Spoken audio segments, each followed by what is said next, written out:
யாக்கோபு 1:12. சோதனையை சகிக்கிற மனுஷன் பாக்கியவான், அவன் உத்தமன் என்று விளங்கிய பின்பு கர்த்தர் தம்மிடத்தில் அன்புகிறவர்களுக்கு வாக்குத்தத்தம் பண்ணின ஜீவ கிரீடத்தை பெறுவான். நித்தியத்துல இந்த பூமியினுடைய வாழ்க்கையில என்னென்ன அப்படிங்கறத நம்ம முன்னாடி பார்த்தோம். இதையெல்லாம் தேவன் நமக்கு வைத்திருக்கிறாருன்னு. நித்தியத்துல, அதாவது மரணத்துக்கு பின்னாடி என்ன வைத்திருக்கிறார்ன்றதை நம்ம இப்பொழுது வாசிக்கிறோம். யாக்கோபு புஸ்தகத்துல 1:12 ஜீவ கிரீடத்தை.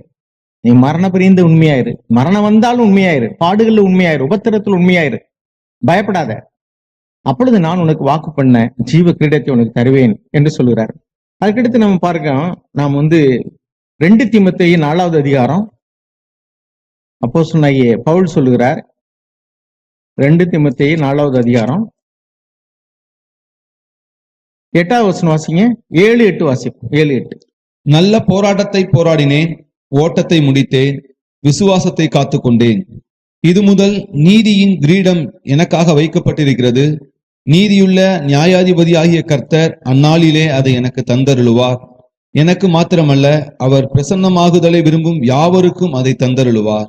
பாருங்க, இங்க தேவன் நீதியின் கிரீடத்தை எனக்கு தருவாருங்கிறார். அங்க ஜீவ கிரீடம் எழுதியிருக்கு, நீதியின் கிரீடம் எழுதியிருக்கு. யாருக்கெல்லாம்னா எனக்கு மட்டும் கிடையாது. நான் ஓட்டத்தை ஓடினேன், ஜெயமா முடிச்சிட்டேன். I finished my course. I have fought the good fight.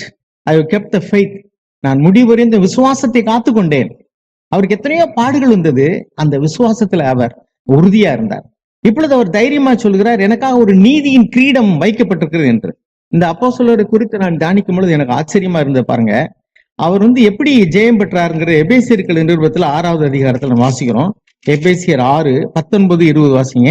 சுவிசேஷத்திற்காக சங்கிலியால் கட்டப்பட்டிருக்கிற ஸ்தானாபதியாகிய நான் அதை பற்றி பேச வேண்டியபடி தைரியமாய் பேசத்தக்கதாக நான் தைரியமாய் என் வாயை திறந்து சுவிசேஷத்தின் ரகசியத்தை அறிவிக்கிறதற்கு வாக்கு எனக்கு கொடுக்கப்படும்படி எனக்காகவும் விண்ணப்பம் பண்ணுங்கள். பாருங்க, இங்க ஒரு பிரேயர் ரிக்வெஸ்ட் சொல்றாரு. ஜெயில இருக்கிறாரு. ஜெயில இருக்கும்போது அவரை பார்க்க வந்தவங்க மூலமா ஒரு சபைக்கு ஒரு பிரேயர் ரிக்வெஸ்ட்.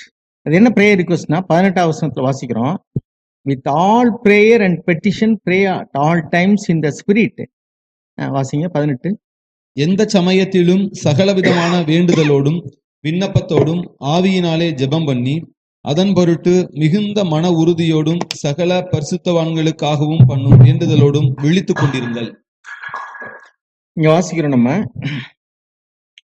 ஒரு ரகசியத்தை சொல்றாரு, சுவிசேஷத்தினுடைய ரகசியம். அது என்ன ரகசியம் சொன்னா, இந்த இடத்துல அது தெளிவா இல்லை. சில மொழிபெயர்ப்பில் எழுதியிருக்கு, ரட்சிப்பு யூதர்களுக்கு மாத்திரமல்ல, அது புறஜாதியாருக்கும் உண்டு என்பதை அவர் சுவிசேஷமாய் அறிவித்தபடினால அந்த ரகசியம் அவருக்கு வெளிப்படுத்தப்பட்டது. அதனாலதான் அவர் இப்பொழுது சங்கிலியினால் கட்டப்பட்ட இங்க சிறையில் இருக்கிறார். எதற்காக? The mystery of the gospel அப்படின்னா என்னன்னா, ரட்சிப்பின் நற்செய்தி அது யூதர்களுக்கு மாத்திரமல்ல புறஜாதியாருக்கும் உண்டு. அது தேவனுடைய திட்டம். அது காலகாலமாக தேவனுடைய திட்டத்துல ரகசியமாய் மறைந்திருக்கிறது. அது இந்த யூதர்களுக்கு தெரியாது. அது அப்போஸ்தலனாகிய பவுலுக்கு வெளிப்படுத்தப்பட்டது. இவரும் ஒரு காலத்துல சபையை துன்பப்படுத்தினவர். யூதர்கள் கிறிஸ்தவர்களாகவதே விரும்பாமல் அவர்களை கைது பண்ணி உபத்திரவத்துக்கு உள்ளாக்கி சபையை பாழாக்கினவர் தான் இந்த பவுல். ஆனால் தேவன் இரக்கமாயிருந்து அவருக்கு வெளிப்படுத்தின பொழுது அந்த வெளிப்பாட்டை பெற்ற பின்னாடி தைரியமாய் அந்த சுவிசேஷத்தை சொன்னார்.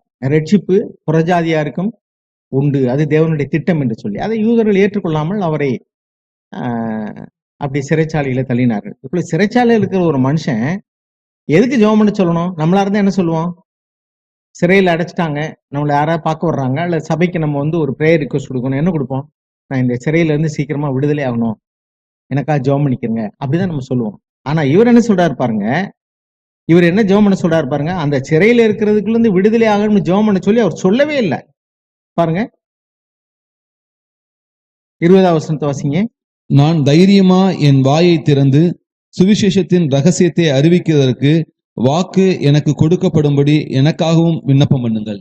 பாருங்க, 2 காரியம். ஒன்னு 19வது வசனத்துல pray on my behalf, எனக்காக ஜெபம் பண்ணுங்க. The utterance may be given to me in the opening of my mouth to make known with boldness the mystery of gospel. சத்தியத்தின் ரகசியத்தை நான் தைரியமாய் சொல்வதற்கு எனக்கு வாக்கு கொடுக்கப்படும்படிக்கு, நான் விடுதலையா தெளிவா சத்தியத்தை எடுத்து சொல்லும்படிக்கு எனக்காக ஜெபம் நிக்கிறங்க. அப்படி பேசினதுனாலதான் for which I am an ambassador in chains, that in proclaiming it may speak boldly as I ought to speak. அந்த சுவிசேஷத்தை சொன்னதுனாலதான் என்னை கைது பண்ணி வச்சிருக்காங்க. இப்ப இங்க நான் மறுபடியும் அதை தைரியமா பேசணும், அதுக்காக ஜெபம் பண்ணிக்கிறேங்கிறார். சங்கிலியினால கட்டப்பட்டிருக்கும் போது கூட அவருடைய வேண்டுதல் என்னன்னா, அவர் எவ்வளவு தூரம் பயத்தை ஜெயித்திருந்தார் பாருங்க. தேவனுக்கு பயப்படக்கூடிய பயந்தா இருந்தது ஒழிய இந்த தண்டனைக்கு, சிறைக்கு, அந்த மனிதருடைய கைக்கு தப்பிக்கணுங்கிற எண்ணம், பயம் கிடையவே கிடையாது.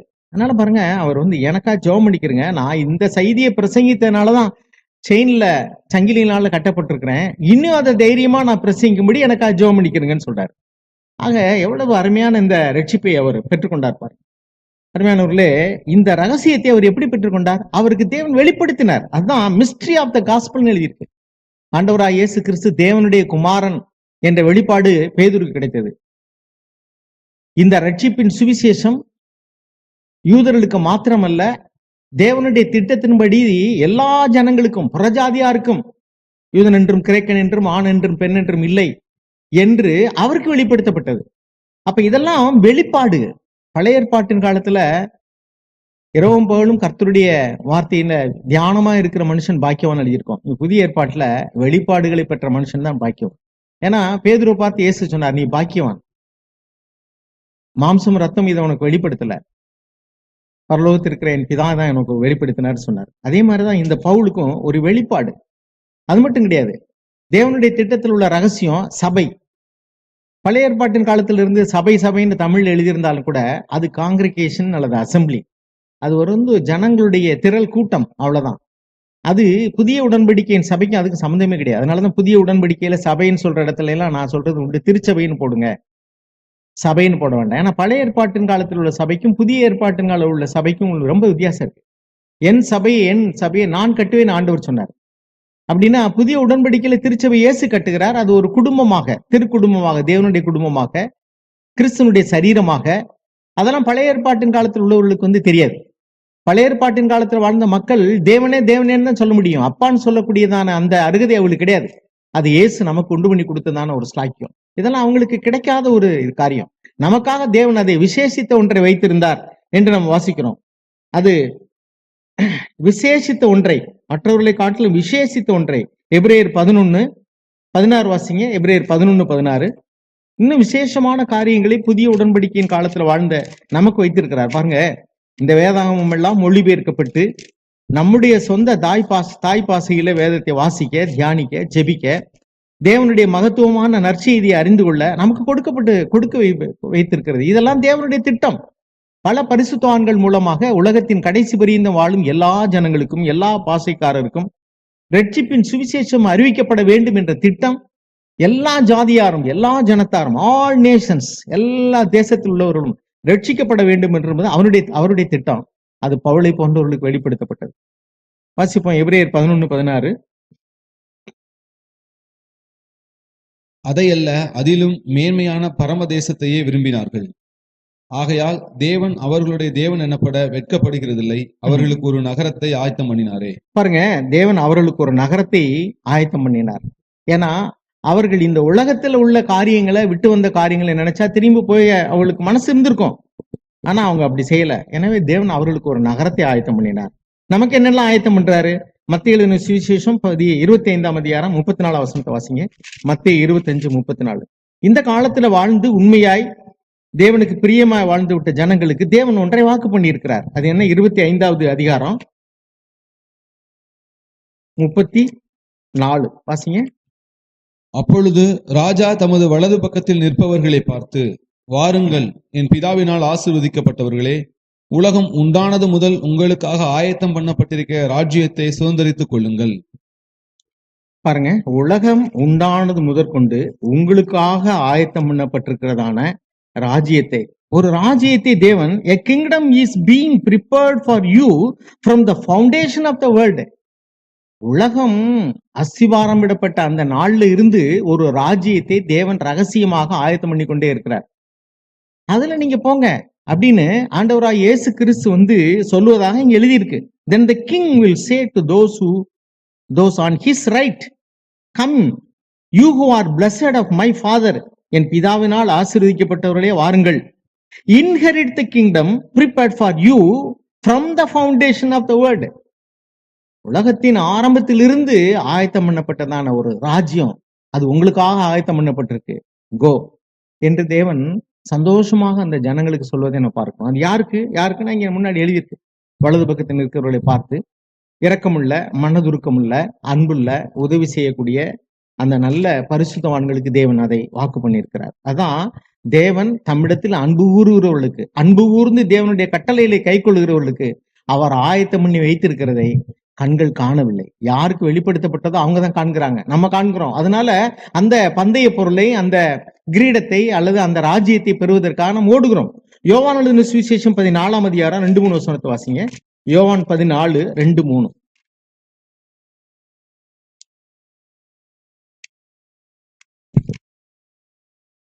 யோவான் 14. என் பிதாவின் வீட்டில் அநேக வாசஸ்தலங்கள் உண்டு. அப்படி இல்லாதிருந்தால் நான் உங்களுக்கு சொல்லியிருப்பேன். ஒரு ஸ்தலத்தை உங்களுக்காக ஆயத்தம் பண்ண போகிறேன்.